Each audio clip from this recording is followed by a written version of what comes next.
ফিতরা সম্পর্কে আমরা অনেকে পরিপূর্ণ পরিষ্কার না, অনেকে ধোঁয়াশার মধ্যে থাকি। সদকায়ে ফিতির এটা একটা পরিবারের কর্তা যিনি, তিনি তার পরিবারের সকল সদস্য যারা তার একান্নভুক্ত, যাদের ভরণ পোষণ তিনি দিচ্ছেন, এটা তার অধীনে, তারা সবার তরফ থেকে, তাদের সবার তরফ থেকে পরিবারের কর্তা যিনি উনি দিবেন। আপনি আপনার স্ত্রী, আপনার সন্তান সন্ততি, এমনকি দুধের বাচ্চা, সবার হেড কাউন্ট করে সবার তরফ থেকে আপনি ফিতরা আদায় করবেন। ফিতরাটা কি? ফিতরাটা হলো নবী করিম সাল্লাল্লাহু আলাইহি ওয়াসাল্লাম বলেছেন, এটা তোহরাতান লিস-সাইমি আনিল লাগবি ওয়ার রাফাস ওয়া তু'মাতান লিল মাসাকিন। এটা হলো রোজাদার ব্যক্তির রোজা রাখতে গিয়ে যে আমাদের ভুল ত্রুটি হয়, আমাদের যে ত্রুটি বিচ্যুতি হয়, আমাদের যে আপনার অহেতুক কথা বলা হয়, এসব কাজগুলো থেকে রোজাকে রিফাইন করা, এসব কাজগুলো থেকে রোজাকে পরিচ্ছন্ন করা, এই কাজটা সদকায়ে ফিতির করে, সেজন্য সদকায়ে ফিতির দেওয়া। আর আরেকটা সদকায়ে ফিতিরের উদ্দেশ্য হলো তু'মাতান লিল মাসাকিন, মিসকিনদের খাদ্য দান কর্মসূচি। পৃথিবীতে আমরা আজ খাদ্য দানের নানান কর্মসূচির কথা জানি, শুনি, বিভিন্ন সংস্থা, বিভিন্ন প্রতিষ্ঠান দেশীয় আন্তর্জাতিকভাবে করে। কিন্তু ইসলাম যে খাদ্যদান কর্মসূচির নির্দেশ দিয়েছে, সেই খাদ্যদান কর্মসূচি পৃথিবীর সবচাইতে ব্যাপক।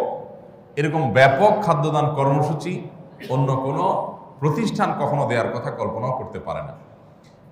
একটা দিন, ঈদের দিন অন্তত, পৃথিবীর সকল অভাবী, সকল গরিব মানুষের বাসায় ভালো খাবারের ব্যবস্থা থাকবে, এটা নিশ্চিত করতে চায় ইসলাম। যে ঈদের দিনটা অন্তত মন ভরে হাসি মুখে মানুষ যার যার যে প্রিন্সিপাল ফুড আছে, সে ফুড, প্রধান খাদ্য যেগুলো আছে, সেগুলো তাদের বাসায় থাকবে এবং তারা এই একটা দিন অন্তত না খেয়ে থাকবে না, খাবারের কষ্ট করবে না, মন ভরে একটু খাবে। এই ব্যবস্থা যেন হয়, সেজন্য এই ফিতরার নির্দেশ আমাদেরকে দেওয়া হয়েছে। এটা ওয়াজিব, এটা আবশ্যক। এই ফিতরা আদায় করাটা জরুরি, এটা কোনো নফল কাজ না, না করলে গুনাহ হবে। অতএব এই ফিতরাটা আমরা সঠিকভাবে সবাই আদায় করবো ইনশাআল্লাহ তাআলা। ফিতরা আদায়ের সাথে যাকাতের সম্পর্ক আছে কিনা, এটা নিয়ে ইমামদের মধ্যে মত পার্থক্য আছে, কিন্তু আমরা সবাই চেষ্টা করব যার যার জায়গা থেকে দেওয়া। যদিও আপনার ফিতরা আদায়ের ব্যাপারে হানাফি মাযহাবের ফতোয়া হলো যে এটা শুধুমাত্র যাদের উপরে যাকাত আবশ্যক হয় তাদের জন্য, ওই পরিমাণ সম্পদ থাকলে তাদের উপরে বর্তায়, বাকিরাও দিতে পারেন রোজাদার হিসাবে রোজাকে রিফাইন করার জন্য। অন্যান্য ইমামদের মতে অবশ্য ধনী হোক গরিব হোক সবার তরফ থেকে দিতে হবে। তো যাই হোক, এই ফিতরা আমরা আদায় করার চেষ্টা করব। কখন? এটা হবে চাঁদ উঠার পর, ঈদের চাঁদ দেখা যাওয়ার পর থেকে নিয়ে আপনার ঈদের নামাজের আগ পর্যন্ত, এই সময়টাতে।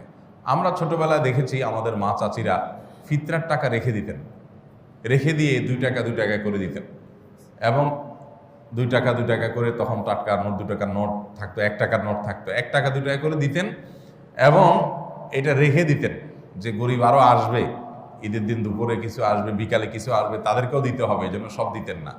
তো এইভাবে দিলে ফিতরা আদায় হবে না, এটা ওনারা জানতেন না, ভুল পদ্ধতিতে ফিতরা দিতেন। নবী করিম সাল্লাল্লাহু আলাইহি ওয়াসাল্লাম বলেছেন, ফামান আদ্দাহা ক্বাবলা সালাতি ফাহিয়া সাদাকা মাকবুলা। যে ব্যক্তি ঈদের নামাজের আগে ফিতরা আদায় করবে, সেটা ফিতরা হিসাবে গ্রহণযোগ্য হবে আল্লাহর কাছে। ওমান আদ্দাহা বা'দা সালাতি ফাহিয়া সাদাকাতুম মিনাস সাদাকাত। আর যে ব্যক্তি ঈদের নামাজের পরে ফিতরা দিবে, সেটা জেনারেল ডোনেশন হয়ে যাবে, এটা ফিতরা হবে না, আপনার ফিতরার ভূমিকা ওইটা রাখবে না। অতএব ঈদের নামাজের আগে দিতে হবে। দেখুন ইসলামের সৌন্দর্য, ঈদের নামাজের আগে কেন, পরে হলে সমস্যা কি? এমন ইসলাম চায় আপনি আমি, আমাদের যে আনন্দ আছে, আমাদের যে ভোগ আছে, আমাদের যে উৎসব আছে, আমাদের যে উল্লাস আছে, আমাদের যে ফুর্তি, এটা করবার আগে আমি অন্তত এক বা একাধিক পরিবারের হাসি এবং আনন্দের ব্যবস্থা করে তারপর আমি হাসব। এ হলো ইসলামের নির্দেশনা। আমি একটা গরিবের বাসায় খাবার পৌঁছাই দেব, সেই খাবার, সেই খাদ্য তাদের আনন্দের কারণ হবে, দেন আমি ঈদগাহে যাব। কারণ ঈদের পূর্ণতা, ঈদের আনন্দ, এটা 16 কলায় পরিপূর্ণতা পায় কখন? ঈদগাহে যাওয়ার পর। ঈদগাহে যাওয়ার পর ঈদের নামাজ পড়লেন, এটা হলো ঈদের আনন্দ পূর্ণ মাত্রায় পাওয়া। এই ঈদের আনন্দ পরিপূর্ণ মাত্রায় আপনি করবেন, তার আগে অভাবী পরিবারের মুখে হাসি ফোটাবেন। অর্থাৎ আপনি ভোগ করেন, এই দিনটা আপনাকে ভোগ করার জন্য আল্লাহ তাআলা দিয়েছেন। এটা ইয়াউমু আকলিন ওয়া শুরব, এটা খাওয়া এবং পান করার দিন, আনন্দ করার দিন। আপনি খান, হালাল খাবার খান, হালাল পানীয় পান করেন, এটার জন্য এই দিনটা আল্লাহ তাআলা আপনাকে দিয়েছেন।